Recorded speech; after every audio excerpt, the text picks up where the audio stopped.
مبنى ضخم بناه المصريين القدماء، مش معبد ولا قصر ولا حتى مقبرة، فيه كل علوم الأرض المفقودة، الأسرار اللي حيرت العالم لقرون ومحدش قدر يدخله لأن اللي هيدخله هيموت. أهلا بكم في لغز المتاهة المفقودة.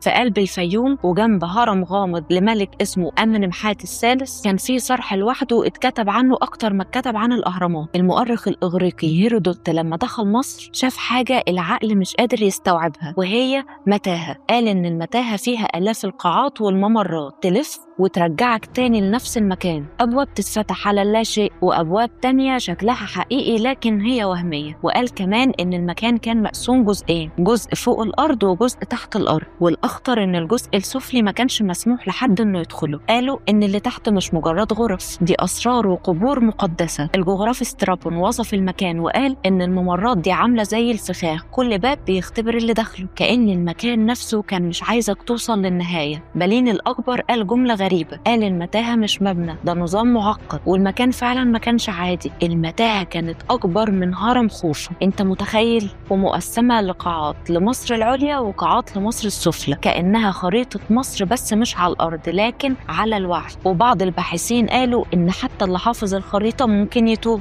وقالوا إن الأبواب الوهمية ما كانتش ديكور ولا حاجة، دي كانت فكرة دينية معروفة عند المصريين القدماء. الباب الوهمي مش بوابة للجسد لكن بوابة للروح وللمعرفة. ومن هنا بدأت التحليلات، قالوا إن المتاهة كانت مركز لعلوم مش مكتبة كتب، لكن كانت للمعرفة، بداية من هندسة المكان نفسه لحد علوم الأرض من طاقة وأجهزة وطيارات وصواريخ وأسلحة وعلاجات لأغلب الأمراض. وقالوا إن اللي هيمشي المسار الصح هو ده اللي هيوصل، واللي هيغلط هيفضل يلف للأبد. بس طبعا كل ده اعتبر علماء الآثار أساطير، لأنهم لما دوروا على المتاهة ما لقوش غير بقايا أساسات، الحجارة اتشالت والمكان اتردم وخلاص اتقفل الموضوع على إنه أسطورة. لكن اللي حصل بعد كده أحرق كل العلماء وقلب العالم رأسا على عقب. في 2008 فريق علمي اسمه متاهة اكسبيديشن بالتعاون مع باحثين مصريين معهد الجوديسيا والجوفيزيا راحوا لمكان المتاهة واستخدموا أجهزة رادار بتخترق التربة وتشوف اللي تحت الأرض من غير ما تلمسه. ولما المسح بدأ الرادارات سجلت حاجة غير متوقعة، إشارات بتقول إن تحت في متاهة فعلا، جدران وزوايا وفراغات غير طبيعية، مش مجرد تربة ولا صخور. واللي زود الغموض إن التراكيب دي كانت على أعماق مختلفة وأكبر من اللي ظاهر فوق الأرض، كأن المتاهة اللي نعرفها مش هي كل الحكاية. لكن رغم النتائج دي